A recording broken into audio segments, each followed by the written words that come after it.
So I get back from vacation and I sort of plug back into the online community and those conversations. And a friend, Luke Thompson, who lives in Minneapolis, is all excited about this conversation between a woman named Britt Hartley and Rainn Wilson. Rainn Wilson is more, doesn't look like Dwight Schrute so much anymore, but he played Dwight Schrute on The Office. And he was raised in the Baha'i religion, and he's written a book called Soul Boom. Got this little bit from, because I haven't read the book, from AI, argues that a spiritual revolution is necessary to address the world's most pressing problems, from mental health crises and political division to climate change and economic injustice. So that's what his book is about. And Britt Hartley was raised a Mormon and has sort of deconstructed and is an atheist, but she's kind of a spiritual director as an atheist. And if you start to think these things through, you begin to ask, does this actually make sense? So actually, I played a clip that got some traction. She said, and I hear this kind of thing often from people that are sort of in the same place she is.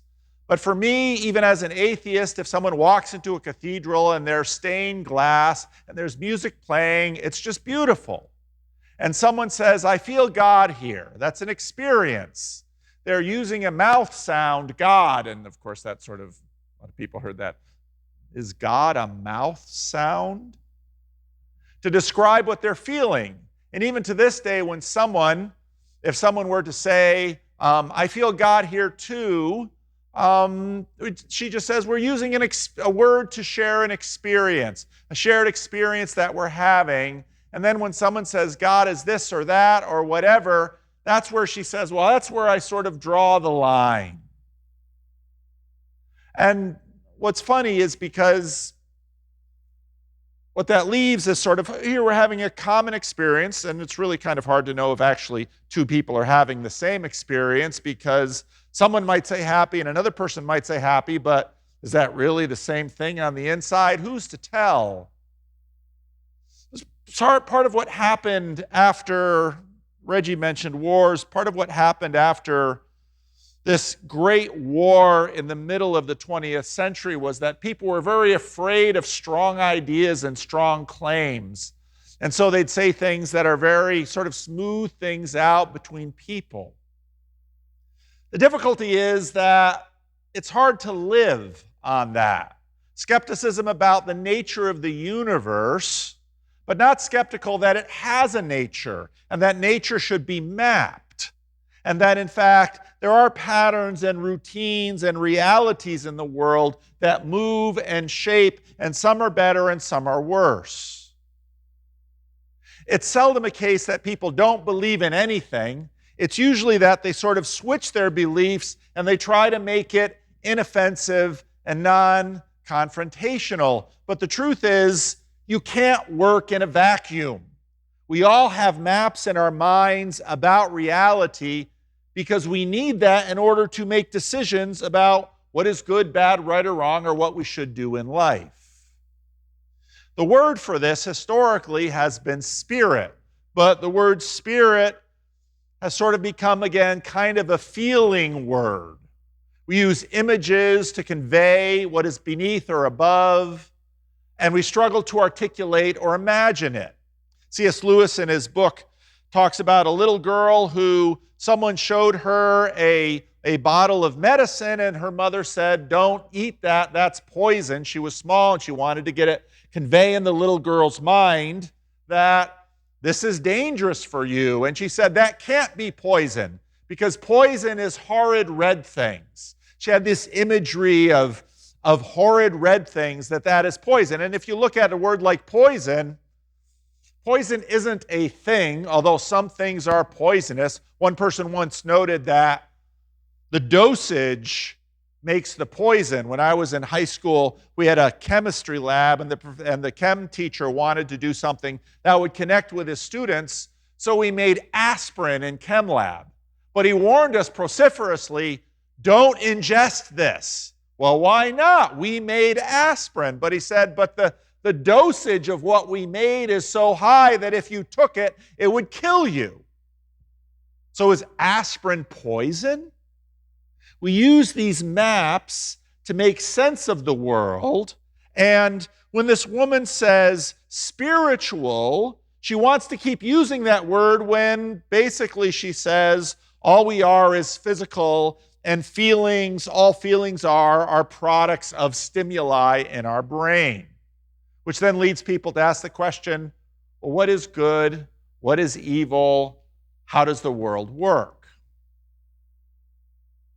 We're up to Revelation 12. A great sign appeared in heaven. A woman clothed with the sun, with the moon under her feet, and a crown of 12 stars on her head. She was pregnant and cried out, as she was about to give birth. Then another sign appeared in heaven. An enormous red dragon with 7 heads and 10 horns and 7 crowns on each head. Its tail swept a third of the stars out of the sky and flung them to the earth. The dragon stood in front of the woman who was about to give birth, so that it might devour her child the moment she was born. She gave birth to a son, a male son, who will rule the nations with an iron scepter, and her child was snatched up to God and to his throne. The woman fled into the wilderness to a place prepared for her by God, where she might be taken care of for 1,260 days. Now, chances are when I read this, because it's from Revelation and because you know something already, all kinds of associations fill your mind. Who is the woman? Is she Israel? Is she the people of God? Is she Mary? Is she Eve? And if you read ancient accounts or even contemporary commentaries, everybody has these different associations. And then, of course, she's about to give birth, and we have a quote from the Psalms, who will rule the nations with an iron scepter, which is from Psalm 2, which is one of the most quoted Psalms in the New Testament, referring to Jesus. Almost everybody, when they read this, gets the woman is giving birth to Christ, and the dragon wants to swallow. So immediately, a story connects. Now, it's a spiritual story, but it's also a physical story. The difficulty, of course, is that we try to locate everything in the story on our maps, and we can't agree on it, and for that reason, we don't have the sense that it works, but yet we will map. We will get an idea that this story, it's a parable of sorts, connects with our lives and our human story. Now, the book More Than Conquerors, written in the middle of the 20th century by a Christian Reformed minister, is one of my favorite books on the book of Revelation. It's not a technical book. Actually, the copy I own, if you open the front cover, it's Mrs. H. Vanderclay. So my grandmother bought that book. And what I like about that book is it has what I think is one of the simplest, truest, clearest interpretive key to understanding the book of Revelation. That the book of Revelation tells the story of the world over and over and over again. The author calls it progressive parallelism. Each time the book tells the story, it gets closer and closer and closer to the end, even though it keeps cycling around and through. A few weeks ago, we talked about these 4 postures towards the book of Revelation. The preterists. If you read this story and you know something about the first century, and you know that John writes this to these churches that are dealing with the Roman Empire and all of the things there, there's very clear connections. That's true. The futurist says, no, this book is about the future, and that's true too. The book is about the future. It's also about the past. The historicist says, well, we're somewhere in this story ourselves, and that's true. We are somewhere here in this story. The idealist says, Dragons and creatures and beasts emerge all the time, and their patterns are similar. And throughout the course of time, people have read the book of Revelation and have said, aha, there's the Pope. Aha, there's Napoleon. Aha, there's Hitler. Aha, there's such and such a king. And that's true.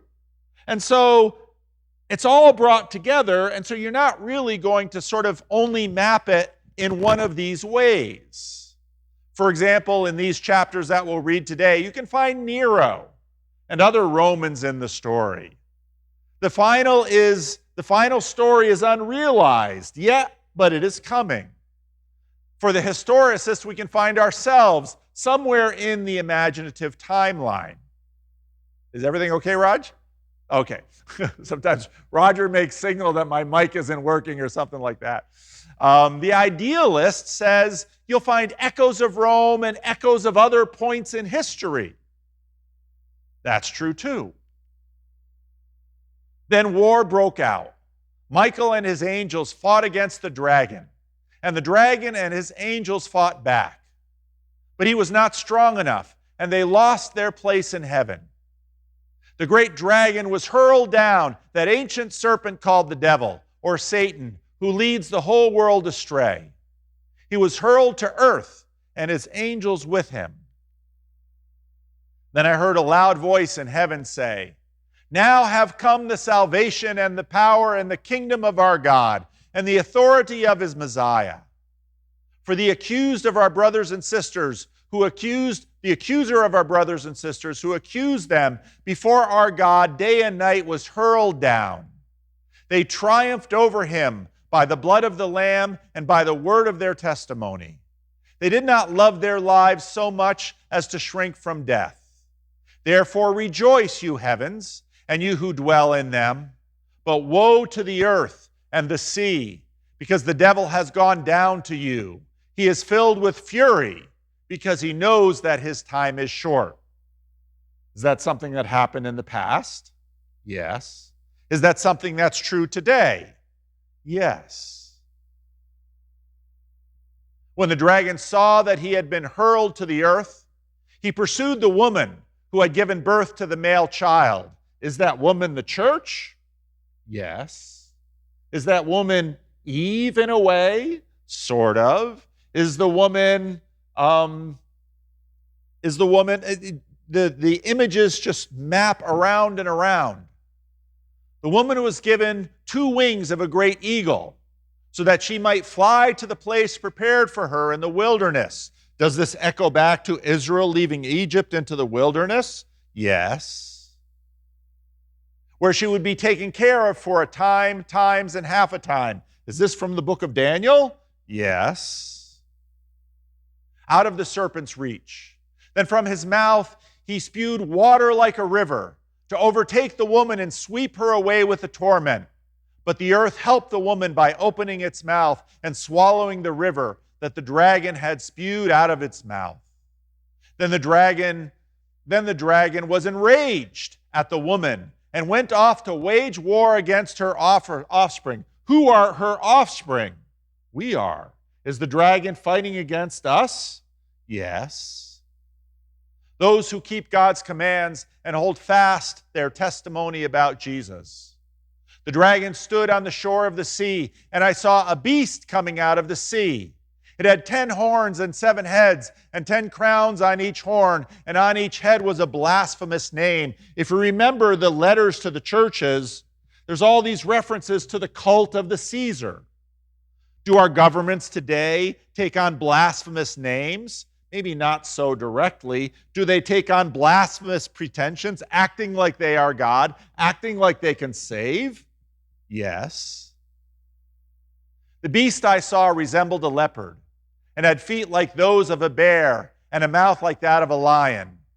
The dragon gave the beast his power and his throne and great authority. So here you have this dragon, and the dragon brings forth a proxy out of the chaos of the sea. The whole world was filled with wonder and followed the beast.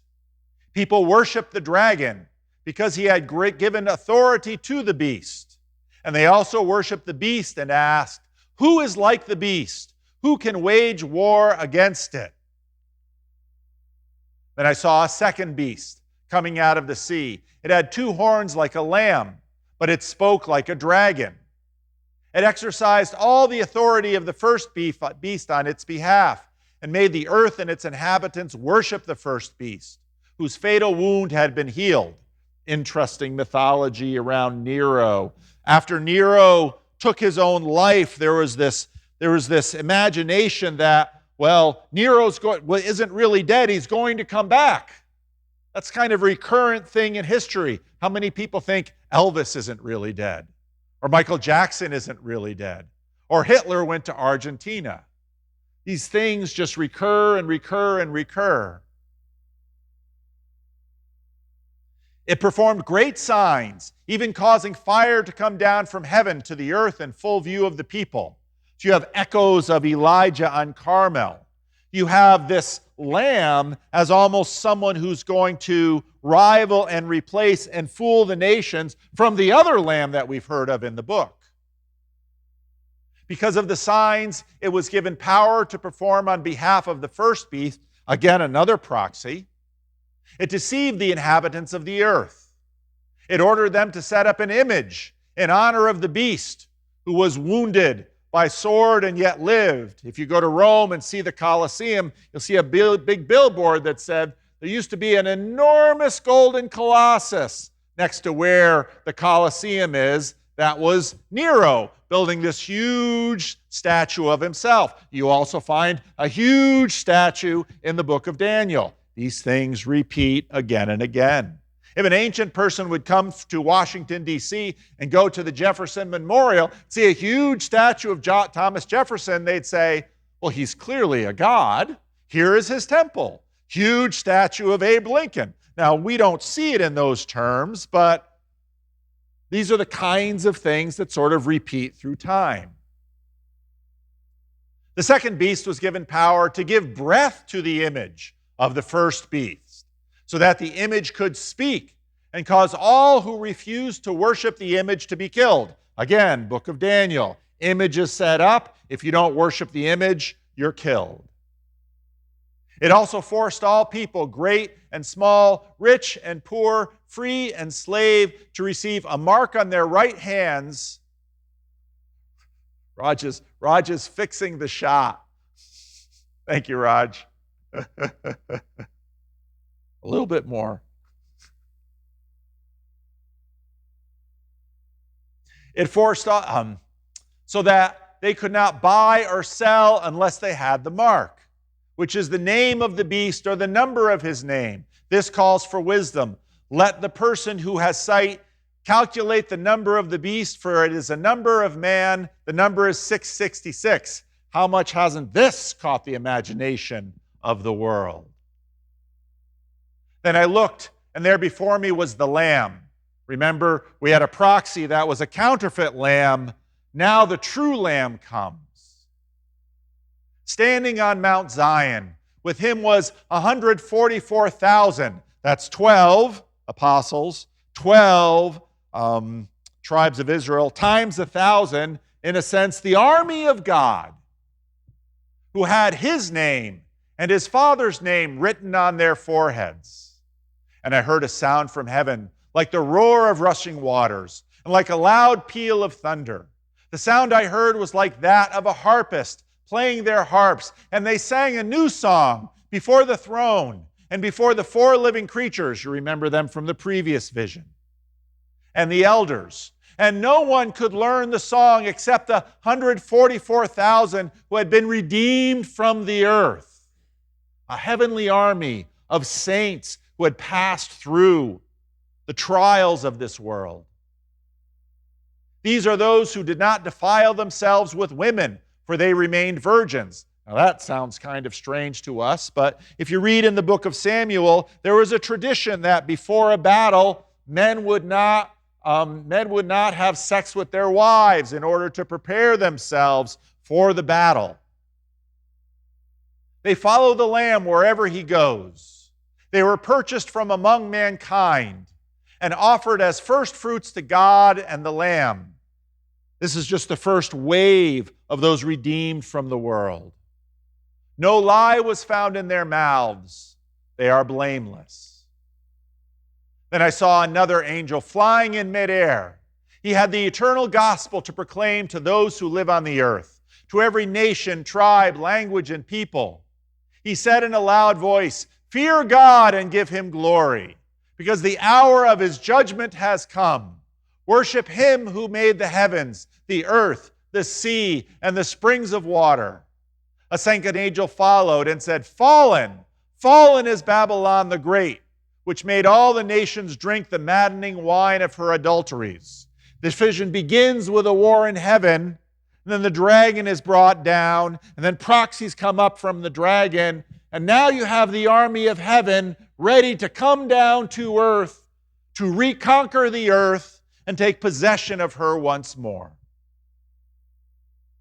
A third angel followed them and said in a loud voice, "If anyone worships the beast and its image and receives its mark on their forehead or on their hand, they too will drink the wine of God's fury, which has been poured full strength into the cup of his wrath. They will be tormented with burning sulfur in the presence of the holy angels and of the Lamb. And the smoke of their torment will rise forever and ever. And there will be no rest, day or night, for those who worship the beast and its image, or for anyone who receives the mark of its name. This calls for patient endurance on the part of the people of God who keep his commands and remain faithful to Jesus." Then I heard a voice from heaven say, "Write this down.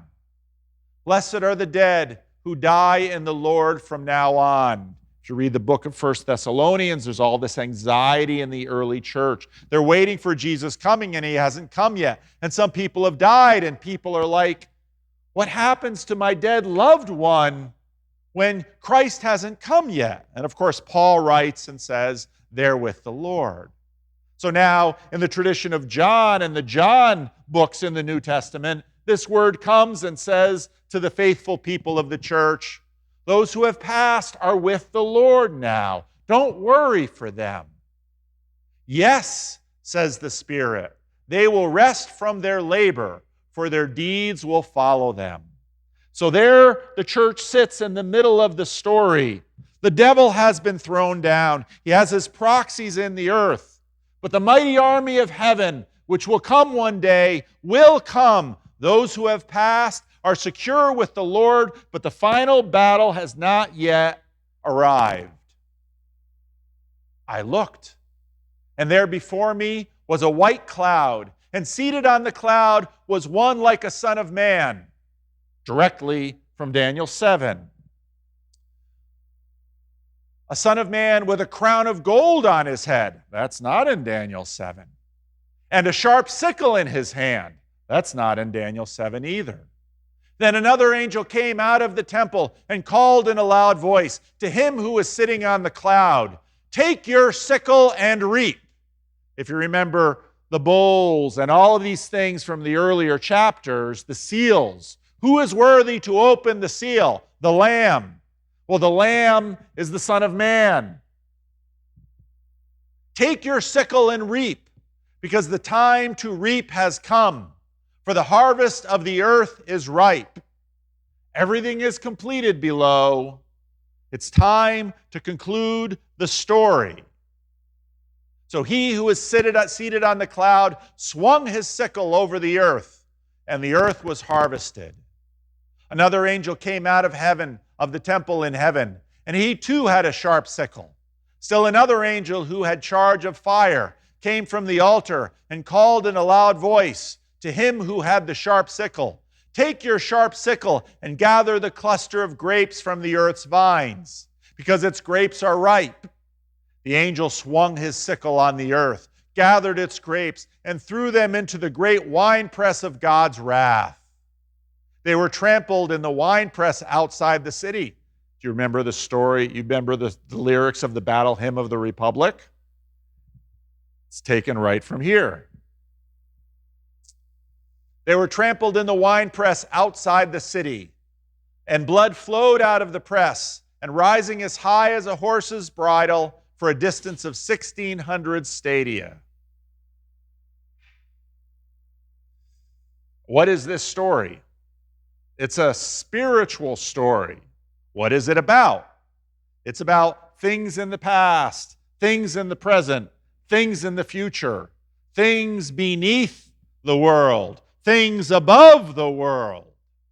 And we very much want to get a sense of, what does this mean for us? How do I map this? How do I navigate in the light of such a fantastical story? The idea of spiritual is difficult to kill. Even someone who has left their religion behind and says, I only believe in facts, I only believe in matter, still wants to navigate by their feelings and still believes that, things are suggested to me and they have real content.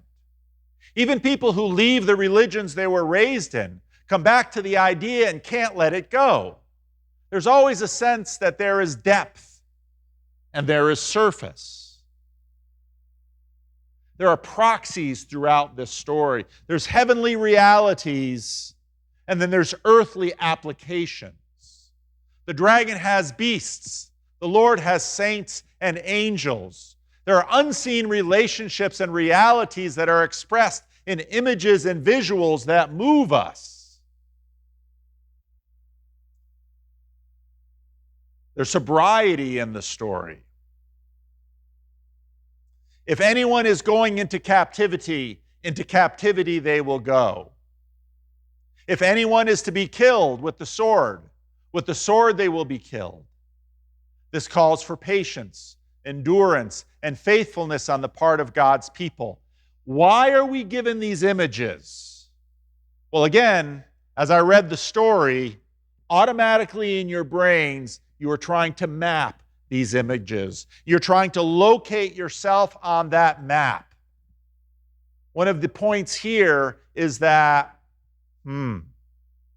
life is hard. There's a war underway. There's winning and losing. Sometimes the earth seems possessed by spirits that just continue to bring war, suffering, pain, and to actually live out a life as God would want, to tell the truth, to be faithful, to love each other. Why does the world lean so hard against this? Why is it sometimes that people who do the right thing always suffer for it? What's the old saying? No good deed goes unpunished. That's a reality of this world. And this story is supposed to locate that reality and us in this world. But there's also deliverance, and you can hear it staggered through the story. Now have come the salvation and the power and the kingdom of our God and the authority of his Messiah. Because unlike Daniel, unlike Exodus, unlike Ezekiel, this is in many ways the Old Testament being renewed, and it says, but Christ has come. Something is different. The victory has begun. For the accuser of our brothers and sisters, in the book of Job, the accuser sidles up to God and says, people only do good because it serves them. And the Lord says, have you considered my servant Job? That accuser is no longer whispering into God's ear against us. It is thrown down. For the accuser of our brothers and sisters, who accuses them before our God day and night, has been hurled down. They triumphed over him. Who's they? Our brothers and sisters. How did they triumph over him? By the blood of the Lamb and by the word of their testimony. They did not love their lives so much as to shrink from death. This is an answer to the accusers whispering to God that God answers with Job, and now God answers with us. Therefore rejoice, you heavens, and you who dwell in them. But woe to the earth and the sea, because the devil has gone down to you. He is filled with fury because he knows his time is short. Amidst the images of angelic battles, the progressive parallelism where we go back and forth and back and forth and back and forth over the same basic story, time and time again, to look at a different facet of it, the central image holds. As I read that story, even though you've got dragon and a woman and armies and an army of 144,000 virgins, it all seems so crazy, you were able to listen to it and find yourself and find the story. And the center of the story, right there, how do we prevail over our enemy? By the blood of the Lamb and the word of our testimony. And who would imagine that all of this comes down to what is central in the gospel? Because Jesus, he's having this confrontation with Rome. He's having this confrontation with the religious authorities, and everyone is expecting Jesus at this point now to arm his disciples and start to kill Romans and start to kill temple guards. And what does he do on the night of the remembering of the central Exodus, the founding story of Israel? He has that meal that they're remembering the deliverance from Egypt, and he alters it, and he makes it about him, and he makes it about him and his sacrifice. And that's the very night he's betrayed. On the night he was betrayed, he took bread. He didn't break it over Judas's head. He took bread and he broke it. And he said, "This is my body broken for you. Do this in remembrance of me." This is how we conquer, not just by physically eating the meal, but by understanding the meal and understanding that what Jesus does here is our path to conquest. You can beat a person's body with a sword, but you can only win their heart with love.